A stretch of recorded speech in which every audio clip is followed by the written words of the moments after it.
Assalamualaikum warahmatullahi wabarakatuh.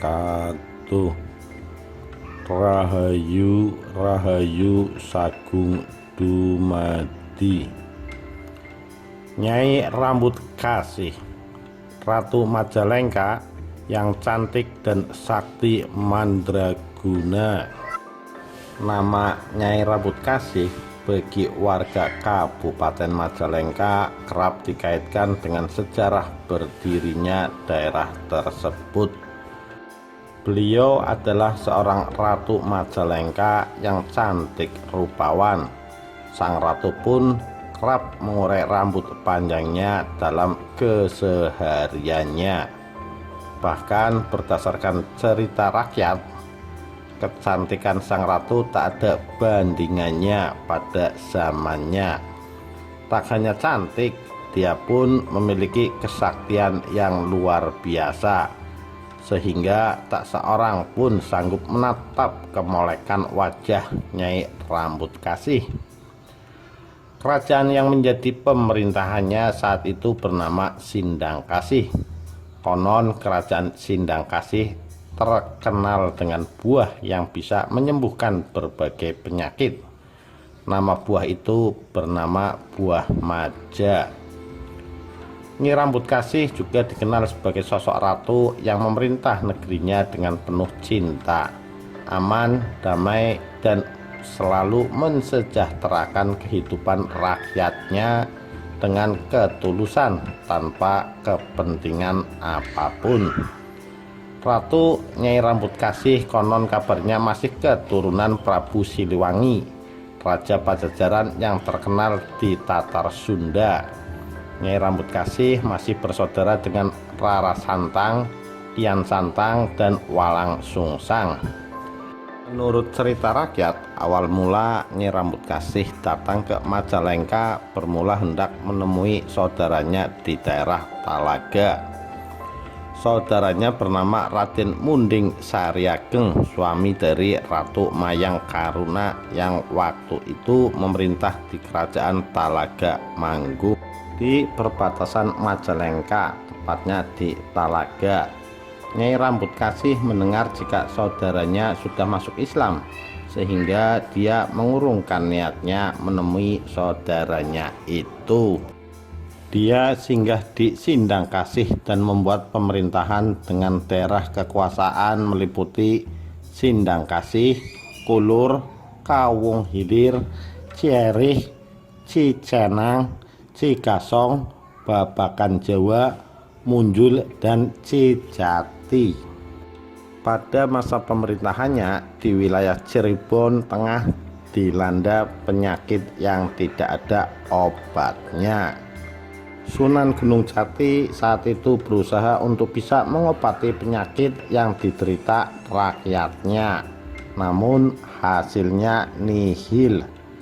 Kemudian Sunan Gunung Jati berdoa kepada Allah Ta'ala agar bisa menemukan obat tersebut.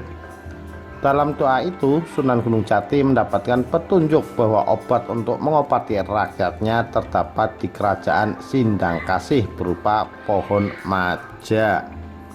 Kemudian Kanjeng Sunan memerintahkan putranya Pangeran Muhammad bersama istrinya Siti Armilah bersama sebagian prajuritnya menemui penguasa di kerajaan Sindang Kasih, yang tak lain adalah Nyai Rambut Kasih. Di samping itu, Pangeran Muhammad diperintahkan pula agar menyebarkan agama Islam di wilayah tersebut, yang kala itu banyak beragama Hindu. Dalam pengembaraannya, Pangeran Muhammad bersama istri Siti Armilah mendapatkan respon positif dari rakyat Sindang Kasih. Hal itu ditandai dengan banyaknya rakyat yang memeluk agama Islam. Kabar itu terdengar oleh sang ratu dan membuatnya murka. Kemudian sang ratu memerintahkan prajuritnya untuk mengungkap kebenaran berita tersebut. Ternyata setelah diselidiki, kabar itu memang benar adanya. Akan tetapi Nyai Rambut Kasih saat mengetahui sosok Pangeran Muhammad yang begitu tampan, hatinya tergetar. Dia pun tak bisa mengelak akan ketampanannya, dan dia langsung terpana hingga akhirnya sang ratu jatuh cinta. Singkat cerita, Pangeran Muhammad kemudian datang menghadap ke kerajaan Sindangkasih dan bertemu dengan Nyi Rambut Kasih. Dia mengutarakan maksudnya, yakni meminta buah maja dan mengajak memeluk agama Islam. Namun permintaan pindah agama ditolak mentah-mentah, sedangkan buah maja akan diberikan dengan syarat Pangeran Muhammad mau menikahinya. Pangeran Muhammad menyanggupi persyaratan itu, asalkan Nyi Rambut Kasih memeluk agama Islam dulu. Menanggapi permintaan itu, ratu menolaknya, hingga akhirnya terjadi pertempuran antara Pangeran Muhammad dan Nyi Rambut Kasih. Saat terjadi pertempuran, Ratu Nyai Rambut Kasih terdesak dan hampir mengalami kekalahan. Hingga akhirnya karena tak rela buah maja yang menjadi simbol kerajaan tersebut, sang ratu pun akhirnya menghilangkan diri bersama buah majanya. Saat melihat kondisi tersebut, prajurit Pangeran Muhammad yang berasal dari Cirebon berkata, "Maja langka, maja langka," yang dalam bahasa Indonesia langka artinya tidak ada atau menghilang. Diduga karena pelafalan yang sulit sehingga orang Sunda menyebutnya Majalengka, Majalengka. Hingga akhirnya nama Kabupaten Majalengka tidak lepas dari kisah tersebut.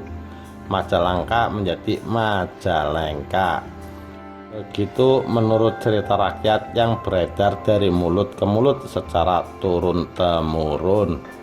Mengenai bukti keberadaan Nyai Rambut Kasih, selain berada di gedung pendopo Kabupaten Majalengka dengan kamar khususnya, konon kerap kali pegawai Pemkab Majalengka menyaksikan penampakan seorang wanita berambut panjang terurai mengenakan gaun ala wanita bangsawan zaman dulu. Diyakini betul bila itulah sosok Nyi Rambut Kasih. Selain gedung pendopo, petilasan Nyi Rambut Kasih yang kerap dikunjungi masyarakat terletak di Kampung Parakan, Kelurahan Sindangkasih, Majalengka. Di sana terdapat bangunan bercungkup batu-batu tempat semedi dari sumur Cikahuripan yang airnya dipercaya bisa membawa keberkahan dalam hidup. Bahkan pada tanggal 7 Juni 1994, Bupati Majalengka Haji Adam Hidayat ketika itu berkenan meresmikannya sebagai kawasan cagar budaya yang harus dilindungi. Selain Sindangkasih, tempat persinggahan Nyi Rambut Kasih lainnya terdapat di Dusun Banjaran Hilir, Kecamatan Banjaran, Majalengka. Lokasinya berada di tanah milik seorang juru kunci yang diamanai secara turun-temurun. Masyarakat Dusun Banjar Hilir dan sekitarnya sampai sekarang masih mempercayai akan kehadiran sosok Nyai Rambut Kasih di tempat itu.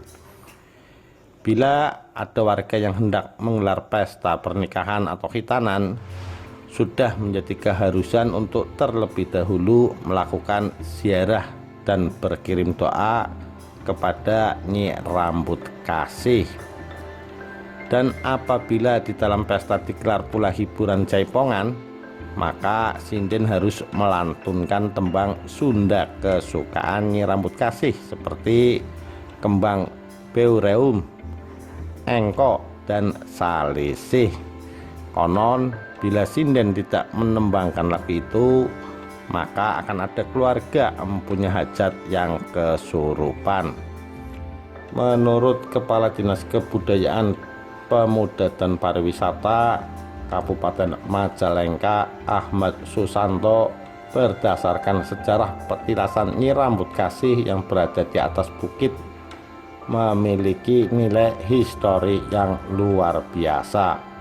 Ratu Nyi Rambut Kasih merupakan ratu yang adil dan bijaksana.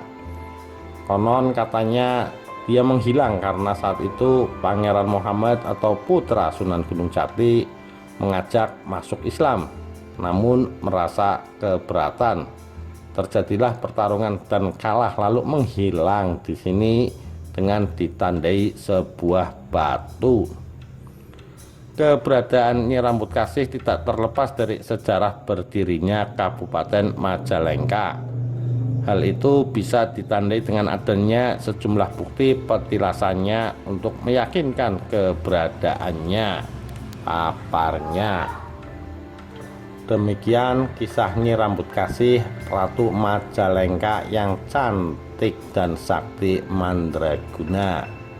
Sekian, terima kasih. Wassalamualaikum warahmatullahi wabarakatuh.